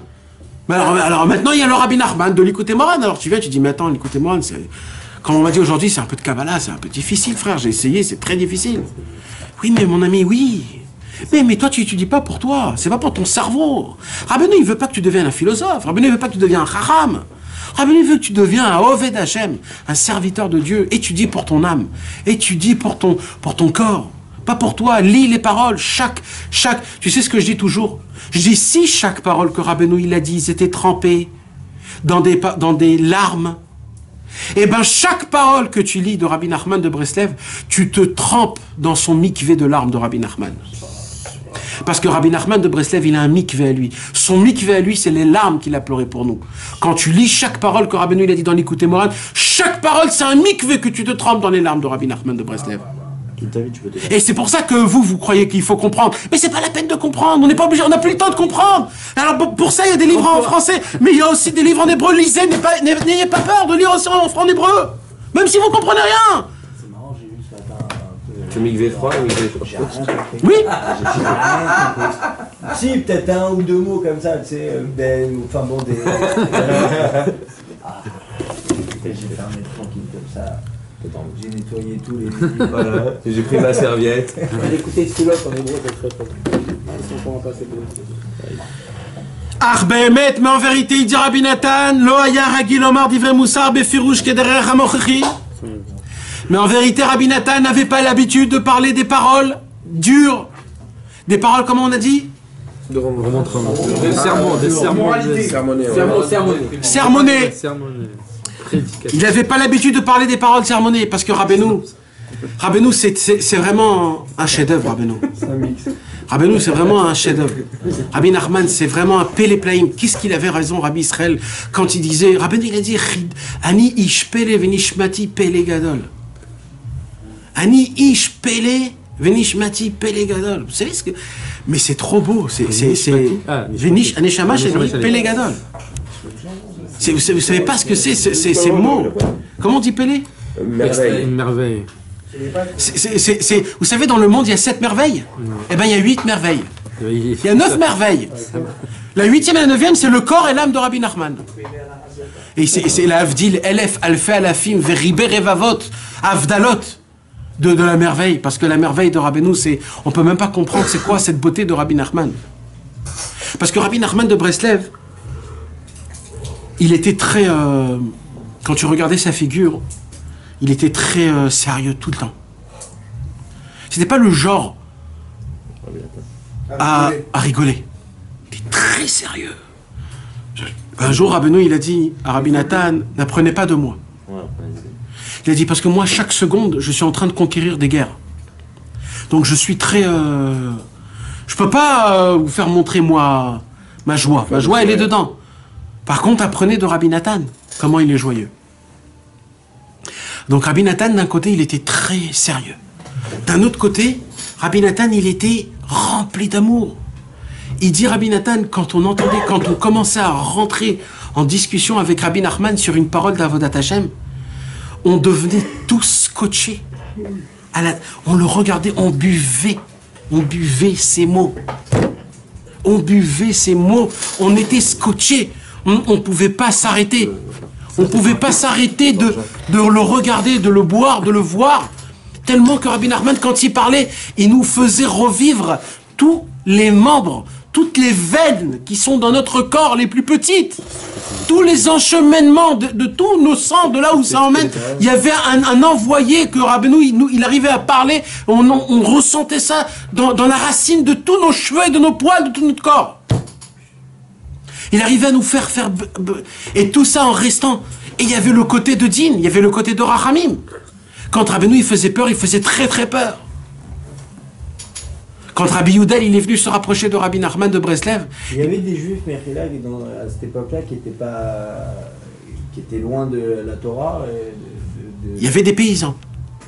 Des juifs. Non, il y avait juifs aussi paysans. des batelos, Les maskilim. Ouais. Oui, il y avait aussi, ouais, il y avait. Donc ils savaient qu'il y avait Rabbi Nachman. Mais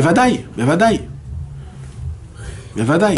Mais à l'époque, il y avait plein. Il y avait plein de sortes de personnes qui connaissaient Ça a pas. commencé après. Quand Ça a tu commencé l'entends après. après aujourd'hui, Hein, quand il c'est- explique, s'il est là présent dans une ville, tu peux pas ne pas te, Non, mais il dit, tu peux pas ne mais. pas te rapprocher de lui. Enfin, que tu sois paysan. Les gens, ils ou m'écoutent autre, pas. en tant que juif, quoi, non? Il y avait plein d'avis, c'est pas comme un. Non, ce qu'il y a, c'est qu'aujourd'hui, il est plus accepté. À l'époque, ils n'étaient pas grand nombre. Ils étaient voilà, 1000 et encore. Afal piken, kol dvarav, ve kol sichotav. Par contre, il dit Rabbi Nathan, je peux le déclarer, que toutes les paroles et toutes les discussions que Rabbeinu parlait, ayarak minyan avodat Hashem, c'était que au sujet du service divin. Ça met les paroles chol. Ça. Ça veut dire quoi? Ça veut dire, quand tu parles de service divin, tu parles de service divin, mais pas de moussard. C'est-à-dire, tu t'imagines de comment tu peux re-encadrer ton fils qui a fait une gaffe. Comment tu le re-encadres sans faire une remontrance? Essayez de le faire, mes amis. C'est très difficile. Parce que c'est très... Pourquoi? Parce que tu rentres pas dans ce qu'il a fait. Juste, tu restes à l'écart. Quand tu restes à l'écart, c'est facile. Pourquoi ton fils, il t'énerve? Ton fils, il t'énerve parce que tu rentres dans ce qu'il a fait. Rabbeinu, qui était notre maître, même lui, il nous jugeait pas quand on faisait des péchés. Comprenez ce que je suis en train de vous dire? Vous comprenez pas ce que je suis en train de vous dire? Même à sa place, De toute façon, c'est que comme ça qu'on peut nous sortir. Non mais comprends la chose, comment elle est. Ça veut dire, regarde Rabbi Nachman. Regarde un docteur. De toute façon, si tu rentres dans son cercle, tu peux pas le juger bien déjà. Non mais ça veut dire, Rabbeinu, il nous a pris comme projet, d'accord? Il a dit, je vais commencer à vous réparer. Et il commence à nous essayer de nous réparer. Et nous, on reste des imbéciles, on poirote. À droite, à gauche. On recommence à faire... Et il reprend, et encore, des années comme ça. Il y a un jour où Rabbeinu, il dit, mais je vais te donner une baffe. Mais qu'est-ce qui te prend? Mais tu me pompes mon air, mais c'est mon temps que tu me prends, là. Je me fatigue. Eh ben, c'est ça le moussard, en fait. C'est quoi moussard? C'est, oh, réveille-toi, là, qu'est-ce qui t'arrive? Pour ça, il faut que tu rentres dans le sujet. Rabbeinu, en connaissant notre imbécilité qu'on avait, avec tous les cadeaux qu'il nous a donnés, parce qu'il nous a donné des cadeaux exceptionnels, et ben nous, sans comprendre le cadeau, en ayant ras-le-bol, chas v'shalom, de toutes ces paroles-là, et ben il jamais nous faisait une remontrance. Parce que même ça, il nous jugeait pas. Il revenait toujours de côté, comment ça va? Ça va aujourd'hui? Ça va, c'était pas trop dur pour toi? Tu sais, c'est comme le fainéant, pour se foutre de lui, on lui dit « Ça va, t'es pas trop fatigué aujourd'hui, ça va ?» Eh ben Rabbeinu, c'était bien mettre comme ça. « Ça va, t'es pas trop fatigué aujourd'hui, t'es sûr que ça va très bien ?» Il était sérieux. T'as pas besoin d'aide, tu veux que je te donne... regarde comment ça se passe, regarde comment chez Rabbeinu, comment le Rambam, comment... C'est de la folie, la plus grande amour qui puisse exister. Comment après on peut parler d'un autre en disant oui, j'en ai un autre qui peut se préparer de ma neshama, qui peut me... Mais de quoi tu parles? De quel neshama? C'est quoi une neshama, Bichlal? Est-ce que ton Rav, il sait ce que c'est une neshama? Mais de quoi tu me parles, Bichlal? Qu'est-ce que tu es en train de me parler? Il connaît lui sa neshama en parlant de toi, Bichlal. De quoi tu me parles? Vekol dvara vaya kegachale esh mamash. Toutes les paroles de Rabbeinu, c'était comme des braises ardentes. C'était du feu, mes amis. Ça veut dire quoi, du feu? Ça veut dire quoi? On va se remonter. Non, Gachal et Esh, c'est spécial, c'est pas pour rien qu'on dit. Il y a du feu, il y a Gachal et Esh, des braises. Les braises, c'est quoi? Ça brûle, mais il n'y a pas de feu. D'accord? C'est très chaud. Donc c'est fait pour quoi? Pour cuire à petit feu. Pour cuire. D'accord? C'est fait pour cuire. Il y a le feu qui brûle. Le feu, ça brûle tout de suite. C'est pas bon. D'accord? Quand tu fais à la hache et qu'il y a du feu, C'est pas bon. la viande que tu vas mettre, elle va être pas bonne. Ouais, noir. Par contre, quand le feu il baisse et que ça reste chaud, Ça, bon, là c'est ce qu'il faut. C'est bon, ça sent le... Il y a des tzadikim qui te parlent d'Avodat Hashem, c'est du feu. Mais ça te brûle. Ça te brûle. Alors qu'est-ce qui se passe quand ça te brûle? T'es ni cuit, t'es pas bon, t'es brûlé, t'es naze, y a rien. Il y en a qui t'éteignent. Ils t'éteignent, il y a aussi. Je parle même pas de ceux qui t'éteignent, Bichlal. D'accord? Maintenant, Rabbeinu, il était très fort. Rabbeinu, il était des braises ardentes. C'est quoi des braises ardentes? C'était pas du feu qui brûle, c'était du feu qui cuit. C'est un petit feu. Ça veut dire, il n'y a pas de feu, tu vois pas le feu. Il te donne une parole. Cette parole, t'as pas fait les faits, t'as pas vu. Vous savez, mon père, à l'époque, Zichrono Livracha, à l'époque, c'était un homme très dans la halakha, le Shulchan Aruch. Il était très halakha. Très halakha. Il adorait la halakha, il faisait beaucoup d'halakha, il connaissait le Ben Ishraï, par cœur, etc., etc. Et quand il s'est rapproché de Rabbeinu, donc c'est la première question qu'il fallait qu'il pose à Rabbi Israël, c'était quel halakha on doit, chez quel halakha on doit faire. Alors il lui dit, il y a le Ben Ishraï, il y a le Kaf HaChaim, il y a le Rav Ben Sion Abba Shaul, il y a le Shulchan Aruch, il y a le Maran, Rama, Bet Yosef. Alors il a dit à Rabbi Israël, c'était une des premières questions qu'il avait posées à Rabbi Israël. Alors il a dit à Rabbi Israël, Rabbi Israël, c'est qui qu'il faut y aller? Rabbi Israël le regarde comme ça.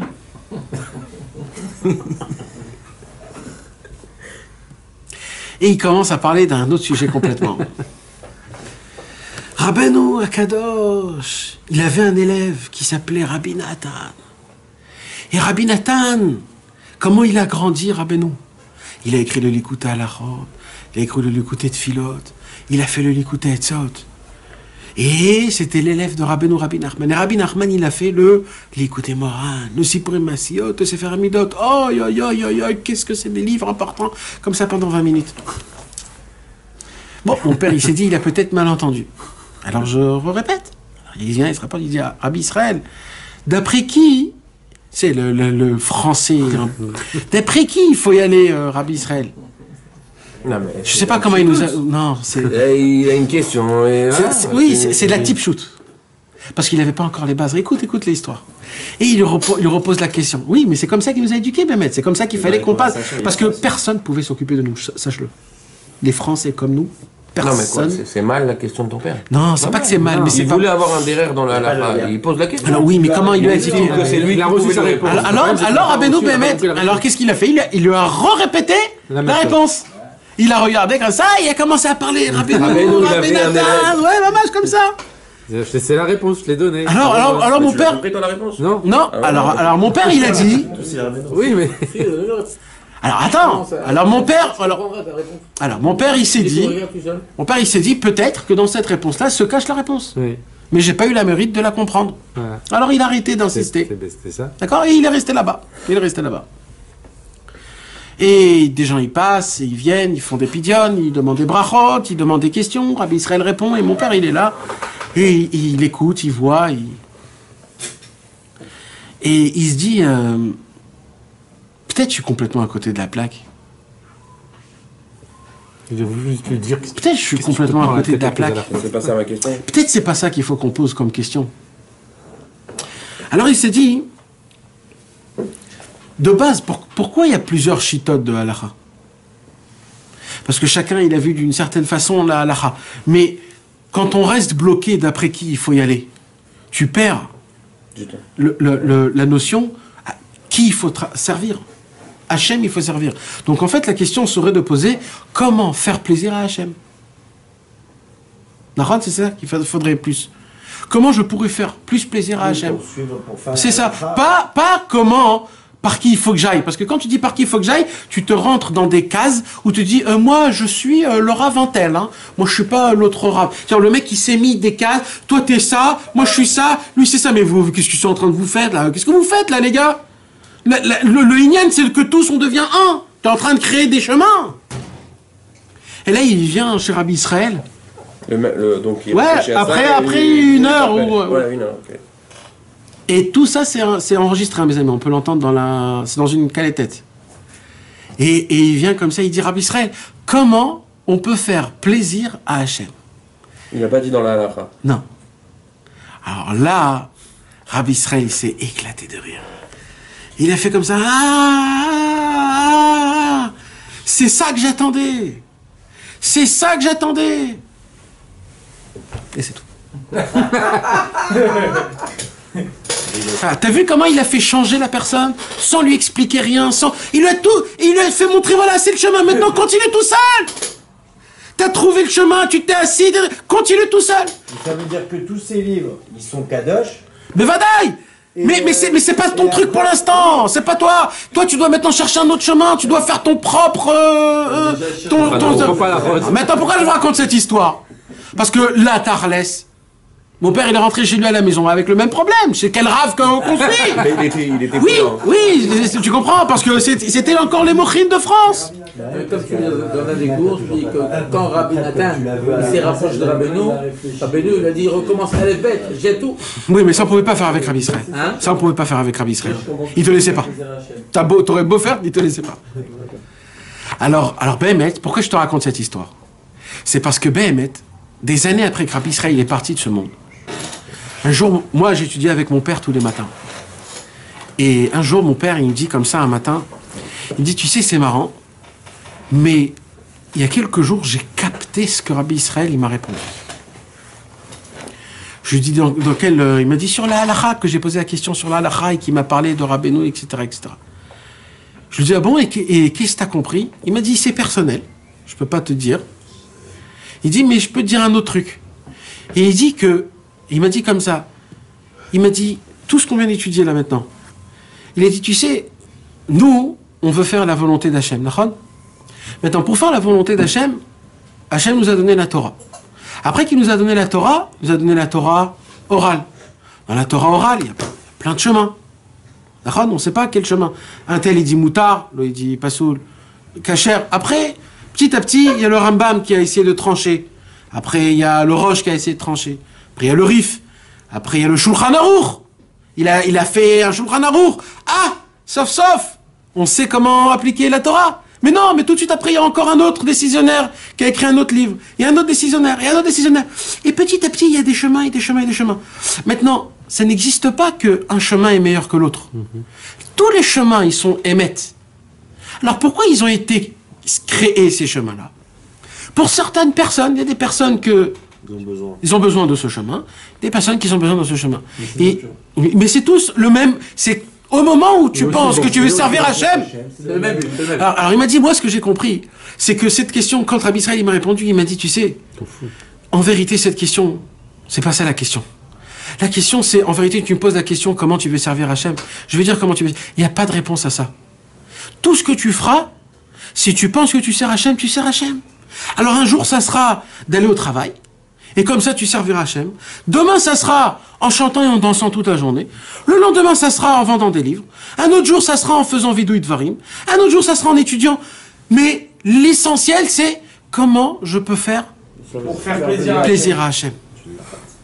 Et il a dit, c'est ça que j'ai compris après des années, on se pompe la tête. Le Rav Ben Tian Abba Shaul, le Rav Ovadia Yosef, le Ben Ishra, il dit comme ça, et toi tu dis comme ça. Et d'après le Taz, et d'après le Char, et d'après le Maran, à la fin tu sors, tu dis, bah écoute, je sais plus par qui il faut que j'aille. Il y a le Char, il y a le Taz, il y a le Maran, il y a le Rama, il y a Rav Ben Tian, il y a ça. Qu'est-ce que je vais faire? Le mec, tu sors encore plus dépouillé dans ton cerveau. Il y a des rabbinim que tu entends. Des fois, j'ai envie de les frapper. Tu te dis, mais comment ils n'ont pas honte de parler des choses comme ça? Mais qu'est-ce que vous faites des pilpoulim en Internet? Mais allez dans des yeshivot faire des pilpoulim. Ne donnez pas des pilpoulim comme ça à des femmes, à des enfants qui vous posent des questions. Celui-là, il dit ça comme ça, lui, il dit ça comme ça, mais d'après lui, tu peux faire comme ça. Mais jusqu'à où t'es allé? Mais vous êtes rentré dans un système mathématique. Il n'y a plus de Hachem, il n'y a plus rien, il n'y a plus de cœur, il n'y a plus... Et je suis pas Yotzei Dechova parce que lui, il est pas... Toute la Gemara, elle est comme ça. Oui, mais t'as pas compris. Les avis sur un avis, lui. Dans la yeshiva, faites ça. Moi, je dis, mais pas dans l'internet. Pas quand une femme me pose des questions, pas quand c'est un rave qui doit répondre à quelqu'un qui s'y connaît même pas du tout, que Bekoshi il est attaché à Hachem, il va commencer à lui dire d'après le rave. Moi j'ai vu un monsieur, il avait une kippa avec le pli, ça veut dire il l'a mis juste pour manger. D'accord? Et j'ai fait à la Mechia. D'accord? J'ai fait à la Mechia. C'était il y a pas quelques jours. Et j'ai fait à la fin à la Mechia va à la Kalkala. D'accord? Le monsieur vieux avec le gros ventre, avec le short en face de la mer, il a dit d'après le Rav Ovadia Yosef, on veut pas à la Kalkala. Alors c'est vrai que d'après le Rav Ben Tian, il faut faire à la Kalkala, mais d'après le Rav Ovadia Yosef, il faut pas faire à la Kalkala. Si, il m'a un petit peu énervé, j'ai pas l'habitude de faire, je lui ai dit, mais... Dis-moi, remballe ton short. Non, je lui ai dit, vous avez fait, vous, la bracha avant? Parce que vous avez mangé du pain. Vous avez fait, vous, Netilat Yadayim et Birkat Hamazon? On l'a fait une remontrance. Ouais, j'ai fait le remontant parce que c'était spécial. C'était spécial ce qu'il a fait. C'est comme ce que tu as dit avec Rabbeinu quand ils ont crié Amen plus fort que le Amen et Shemer. Exactement. Et Ça, c'était un Adania? à côté. Ouais. Ah, c'est la cam. C'était le père de...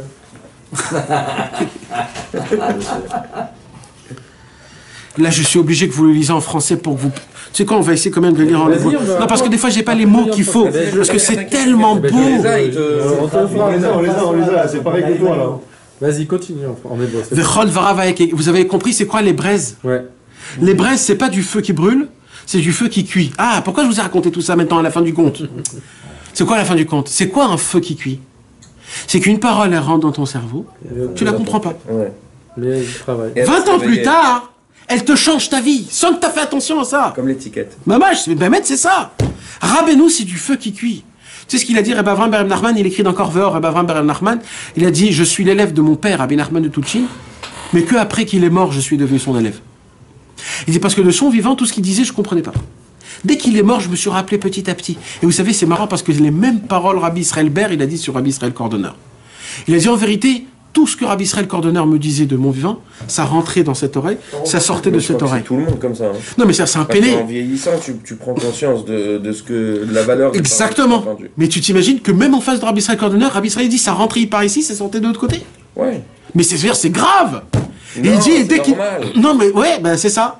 Et après, quand tu prends de la salle, Ah, voilà, c'est ce qu'on est en train d'écouter. Pourquoi t'écoutes pas? Qu'est-ce qu'on est en train de dire? Qu'en vérité, ça reste. En vérité, ça reste. Toi, tu crois que ça sort de ton oreille. C'est ça qu'il est en train de dire ici. Et ça reste dans ton subconscient. En vérité, exactement. Ça se réveille quand ça se Et qu'est-ce qui se réveille. passe? Et qu'est-ce que ça fait? Et ça se réveille. Exactement. Ça rentre dedans et ça bouge. Ça bouge. Ça travaille. Et toi, tu sais pas attention. Travail. Exactement, ça cuit. C'est pour ça que toutes les paroles qu'on est en train de dire là, mes amis, vous entendez? C'est des graines qui rentrent. Alors des fois, ça prend 9 mois, des fois, ça prend 9 ans. Mais ça compte, ça, petit à petit, ça grandit. Un jour... Plus c'est cuit, après plus c'est bon. Exactement. Non, bien cuit, pas ça roule. Et là, il dit... Là, ce que je suis en train de nous faire comprendre un petit peu, c'est... On doit pas se faire un rave, alors? On doit... On doit pas se faire un rave? Un rave de quoi? C'est la Sotlech Arabe. Un conseil, je sais pas. Un rave d'Alaha, oui, on est obligé d'avoir. Un conseil, je sais pas. Tu pries avant peut-être. Va prier avant, va faire demande un conseil à Hachem. J'ai entendu, j'ai compris. Voilà. Non, tu peux demander à des gens qui sont... À des personnes qui ont plus de connaissances que toi dans les Sifrei Rabbeinu, que quand tu leur demandes un conseil, c'est pas le conseil de eux que tu veux entendre, c'est le conseil de ce que Rabbeinu peut-être il aurait dit. Ça oui, il n'y a pas de problème pour ça. Mais oui, par rapport à ça, il n'y a aucun problème. Il faut... Hein? Un Rav Halacha, on est obligé d'avoir un Rav d'Halacha. Et un conseil, il faut chercher une personne, comme il dit Rabbi Shimshon Barsky dans le Mirtav, c'est la Agdara la meilleure que j'ai pu voir. Un homme, la définition la plus belle chez Rabbeinu, chez nous, il n'y a pas de Rav, il n'y a pas de patron, il n'y a que... Des gens plus ou moins... Comment ça s'appelle? Exactement, comment ça s'appelle Non, plus ou moins ancien. Voilà, comment ça s'appelle quelqu'un qui a de L'expérience. On parle d'expérience. Chez nous, il y a de l'expérience. Plus tu as de l'expérience, plus tu as connu des gens anciens, que ces gens anciens ont connu les gens anciens, qu'ils ont connu les anciens, qu'ils ont connu Rabbeinu, va leur demander à eux, pas à des autres. Il faut que les personnes que tu demandes, ils ont connu les élèves, des élèves. Il ne va pas prendre maintenant un Baal Tshuva ou quelqu'un... Il faut que ça soit quelqu'un qui l'a pris. Plus tu lui as de l'expérience, plus il a la possibilité, et lui, il te dira. D'abord, tu vas faire une des doutes, et après, tu vas... Parce que moi, dans un cours, tu dis que Rabbi Nathan, il a dit « T'as assez de Rav, tu connais les Chachaver ». Et si tu n'as pas de Rav, le canet, il est le Chaver. En vrai, voilà, exactement. C'est le canet et le Chaver. Plus la personne est âgée, il faut se faire un Rav de Halacha. C'est pas une question d'âge, c'est une question qui a la... Même le canet, si c'est les Sifrei Rabbeinu, mais que tu as un ami à toi qui a 20 ans d'expérience plus que toi dans Rabbeinu, le canet, c'est-à-dire les livres de Rabbeinu, il les a beaucoup plus que J'ai bien toi. compris. Fais des expériences, la vraie, quoi. Mi chez Zahar, l'ishmoa dibour mi piv. Dibour mi piv. Traduit complètement. Celui qui a eu le mérite d'entendre une parole de sa bouche. Une. Dibour, pas dibourim. Celui qui a eu le mérite d'entendre. Là, Rabbi Nathan, il s'enflammait quand il écrivait ça. On peut voir comment il tremblait quand il écrivait ça. Comment Rabbi Nathan, parce que c'est sûr qu'il devait pleurer sa race, là, Rabbi Nathan, quand il écrivait ça, qui commande de l'enquissement, comment il se languissait de Rabbeinu. Ou mi chez Zachal dit pour mi pive, celui qui a eu le mérite d'entendre une seule parole de la bouche de Rabbeinu. Ayanichnas bekirbo ke'esh boeret mamash. Ça rentrait dans son cœur comme du feu brûlant complètement. Nathan, est-ce que... Là, c'est du Hesh, là. Oui, c'est spécialement. Qu'est-ce que tu voulais dire, Isan? Mais là, il a encore mis les braises. Est-ce qu'on va avoir Là, il a dit du Hesh, tu vois. de re-entendre des cours de C'est vachement important. Non, malheureusement. Après, Non, on l'a parce dit. que... Mais Mikol Bachar Marloir. Alors, regarde, Non, mais regarde, c'est lui qui a Là, c'est quoi développé. il y a deux choses. Là, c'est important. Non, il y a Non, les mais c'est pas braises. écrit dans le... Les braises, c'est le chitsoni. Le charbon. C'est extérieur. Maintenant, le hesh, C'est intérieur. L'intérieur la- du Tout niveau. 4 B. alors, écoutez bien, ce que je vais vous dire, c'est très important. Il y a écrit Kol ma sheba baesh ta'aviru baesh. Comment on cachérise une casserole qui a été cuite avec du cochon en la cachérisant avec du feu. Comme elle a été faite impure par du feu, comment on la cachérise? Par le feu. C'est quoi le membre le plus chaud qu'il y a dans le corps? C'est Le membre. Le membre le plus chaud qu'il y a dans le corps? C'est le cœur, mes amis. Parce que tout le temps il bouge. C'est pour ça qu'il y a les poumons autour. Ça refroidit. Ah. Tu comprends? Donc, comme le cœur, c'est le chaud, c'est le feu. Donc, pour le cœur, Je te donne du feu. il faut du feu, mais Donc, c'est important. tu comprends? C'est ça le cœur qui dit. Kol dvarav vaya kegachalesh mamash. Ou mi shezachal ishmoa Ah non, Gachaléach, c'est aussi des braises. alors. Anichnas bikirbo b'esh mamash. Ve'i efshar, il dit Rabbeinu, ve'i efshar levaer ou letzayer. Maintenant, il dit Rabbi Nathan, encore une fois, on le répète, ce n'est impossible d'expliquer et de dessiner l'obirtav velobapé, pas par écrit, pas par oral. Otsem, taverat, gdushat, diburav, sheyatsu mipiv akadosh vanora, bigdusha ou betahara, la puissance ardente de la sainteté de ces paroles qui sont sorties de sa bouche, qui est pure, qui est exceptionnelle. Lis-le en français. L'intensité et la force du feu animant les paroles qui sortaient de sa sainte bouche, tout entière empreinte d'une sainteté et d'une pureté inouïe. Pas mal. Continue. Vas-y. Asher kol dibour ve dibour shelo, car chaque parole est parole. Afilou besichat chulin. Même les paroles profanes. Mikol sheken kshem edaber bavodat Hashem. À plus forte raison quand Rabbeinu il parlait dans le service divin. Mais ça, on l'a pas vu dernièrement, je sais plus c'était où, que quand justement il avait des paroles chol, en fait il descendait au niveau de ce que tu as dit de la Torah qui est cachée sans les tulines, sans tout ça, pour nous atteindre à nous. Nachon, nachon. Ça c'est une Torah de Rabbeinu ça. Ou que Shaya Omer ou Megale Torah, ou alors de la façon, de la manière quand il dévoilait une Torah. Ayakol dibour ve dibour. Chaque parole et chaque parole. Meir ou Mazir. Elle éclaircissait et elle brillait. Ou mitlaev ke'esh loet. Elle s'enflammait comme du feu brûlant. Rishpei shalevet. D'où sortent des flammes crépitantes. C'est compliqué. Faut les trouver. Ou Mishaya mazin ou makshiv ledvarav behemet.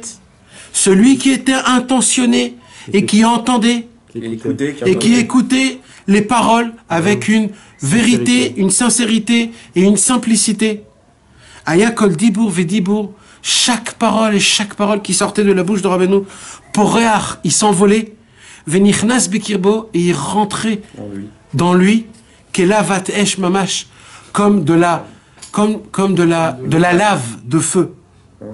Atchekol echad ma'ashomim, jusqu'à que chacun qu'ils entendaient, Ayunim Shachin al-Yaday Deborav, il était attiré par les paroles de Rabbi Nachman.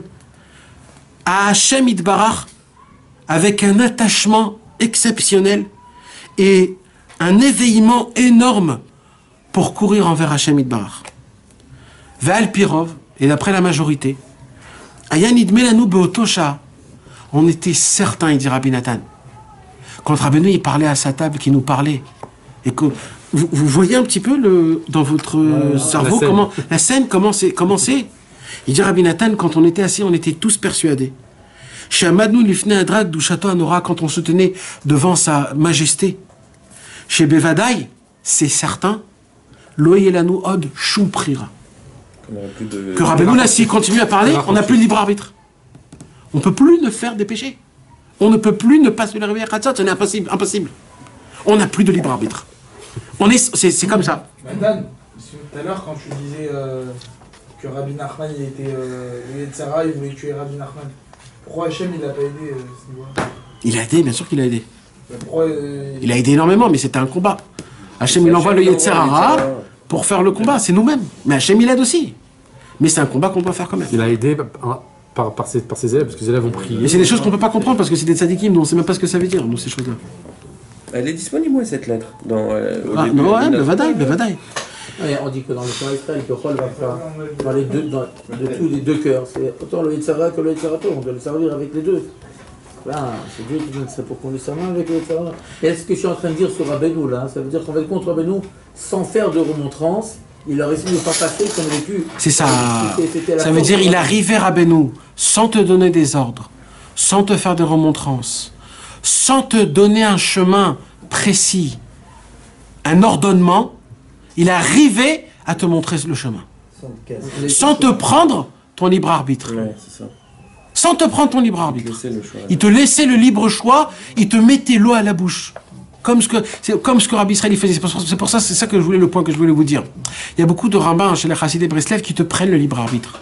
En te disant, il faut faire ça, il faut faire ça, il faut faire ça. Commence pas ça, commence pas. Alors là, qu'est-ce qu'il fait? Il recasse le travail que Rabbeinu a fait. Parce que de base, qu'est-ce qu'il a fait Rabbeinu? Il te laisse. Il te met des points, mais c'est toi-même qui dois te faire. C'est comme ça qu'il faut rapprocher.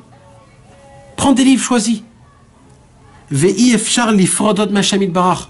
Rabbeinu nous parlait d'un tel amour, avec un tel feu, qu'on ne pouvait pas se séparer de Dieu. C'est impossible, on se dit jamais je vais me séparer de Dieu. Mikol Sheken, le Shanot étonné de bar, a plus forte raison de ne pas faire la volonté de Dieu. La avor chas veshalom afilou et d'avoir kalba alma, chas veshalom, que Dieu nous en préserve, de faire même un péché. Qui allait Vayanim Charmeud, mode la Shemit Barar, quand il nous parlait, il arrivait à prendre notre cœur jusqu'à que notre cœur, il était complètement envahi, emballé par ces paroles qu'on voulait faire que la volonté de Rabbeinu, de la Shemit Barar. Allez, dit Dibora Vagdoshim, Asher Yefchar Lecher ou Leharor, car que personne ne peut comprendre, peut s'imaginer de quoi on parle. Et là, écoutez maintenant le plus beau des plus beaux. Gamar Shav. Vous croyez que maintenant que Rabbeinu il est mort, ça fonctionne pas? Eh bien, malheur à l'homme qui dit la même chose. Kolbi sheya sok besifre Rabbeinu. Tout homme qui l'ouvrira des livres, qui va étudier des livres de Rabbi Nachman de Breslev, besifre Rabbeinu akadosh ve'anora zecher tzaddik v'kadosh ve'yayen ve'istaken, qu'il regardera, il approfondira, il regardera d'un œil de sincérité, be'emet ou bitmimut, avec vérité et simplicité. Vadaï, Hitler, Libo, Meod, la Hachem Bar. C'est certain que son cœur s'emballera pour Hachem Bar, qui colle Dvarav Kegachalesh, car même aujourd'hui, le même feu qu'il a donné, ce même feu, il existe encore dans les paroles des livres de Rabbeinu. C'est mamache tout ce qu'on a dit tout à l'heure. C'est pour ça que quand vous lisez en hébreu, même si vous ne comprenez pas, ce feu-là, il vit encore dans ces lettres. Tu réveilles ton feu en toi. Tu t'imagines la grandeur Écoutez, cette sira, en fait, on n'a pas le temps. Il faudrait un jour la refaire, cette sira. Parce que ce que Rabbi Nathan, il a fait ici un chef-d'œuvre de Hollywood. Ça veut dire, qu'est-ce qu'il a fait, Rabbeinu? Il a mis l'eau à la bouche. Rabbeinu, il t'a raconté ce que lui, il a vécu. Et qu'est-ce qu'il te dit? Il te dit, celui qui n'a pas vu, personne ne pouvait le voir. Jamais personne peut décrire, peut dessiner ce qui s'est passé. Mais si tu il dit, par contre, c'est encore là. Si tu veux, tu peux encore le découvrir. Ça veut dire, en fait, ça continue. Ça continue. C'est quelque chose de folie. Ça veut dire, cette sikha, comment elle est énorme. Tu as la possibilité que tout ce que nous, on a ressenti de notre vivant avec Rabbeinu, tu peux le ressentir encore avec ces livres-là, mamache. Ah, c'est pas pareil quand t'es... Si, dit Rabbi Nathan, oui. Dit Rabbi Nathan, tu peux. Il faut juste être deux choses. Sincère et simple. Non, il dit que tu vas trouver le feu. Le feu. Oui. Mais il dit en les shaher quand celui qui l'a vu de sa bouche. C'est le même feu. C'est le même feu. C'est le même feu. Oui, mais ça demande un effort de ta part. Avant, quand c'était Rabbeinu, c'est lui, c'était son feu. Mais c'est possible de l'atteindre. Oui, d'accord. Non, mais tu t'imagines, parce que ça on ne dit pas dans la... Oui, Stakel, BMed, Bepchit. Non, oui. Mais tu t'imagines que c'est possible? Il n'y a pas écrit ça sur le Zohar, sur la Gemara, sur le Midrash. Il n'y a pas écrit ces choses-là. Ce qui est beau, c'est que c'est possible. Si on le fait encore plus, ça devient vraiment vrai, mais même si on le fait pas, ça s'appelle comme des guerres à l'Est, c'est quand même des braises, même si on le fait pas, ça se réveillera. Rien n'est perdu. Mais pourquoi... Non, Vous savez, moi, c'est ça qui me donne de l'espoir. Pourquoi? Parce qu'on peut se dire qu'on n'a pas de rébé, on n'a pas de rave, on n'a pas d'admour, on est orphelin. Ils sont tous chanceux, ceux qui ont soi-disant des tzadikim, ils ont des questions, ils posent une question, ils ont la réponse tchic-tchac, ils ont un problème avec un enfant, ils posent une question tchic-tchac, on peut déménager, oui, tu déménages, tu veux te marier, oui, tu peux, ça non, ça oui, ça non, tu sais, t'as plus de trucs. Et là, tu es complètement orphelin de tout. Tu sais pas si tu as bien compris ton étude, tu sais pas si ce que tu fais c'est bon, tu sais pas si, tu t'es complètement perdu. Et là, il te dit, Rabbi Nathan, noir sur blanc, il te dit, sache une chose, qu'il y a chez Breslev un truc qu'il n'y a nulle part. C'est que à Esheli Tukad et Bet HaMashiach, le feu de Rabbeinu, il continue à brûler encore dans ses livres. De la même manière, il n'y a aucune différence de la manière que nous on l'a connu et que vous pouvez le voir. Parce que il dit ici, Gamar Shav Emiayen Vistakel Behemet, tu as la possibilité aujourd'hui de pouvoir atteindre ce que nous on a atteint de notre vivant. Il y a la possibilité. Et ça c'est le plus grand espoir qu'un homme peut avoir. Ça donne énormément de force. C'est pas pour rien que Rabbi Israël a dit, quand on lit le Likutei Tfilot, on fait descendre Rabbeinu, et Rabbeinu il lit avec toi le Likutei Tfilot. Et pour s'il y a 10 personnes qui le lisent. Alors encore plus, mais là on te parle même tout seul. Même tout seul chez toi à la maison. Il descend, il lit avec toi. Pourtant le Likutei Tfilot c'est Rabbi Nathan qui l'a écrit. Nachon. Mais c'est la tfila de sa Torah. Parce que même Rabbeinu il veut lire le Likutei Tfilot. C'est Rabbi Nathan, c'est la plume dans... Voilà mes amis. La Torah de Rabbeinu.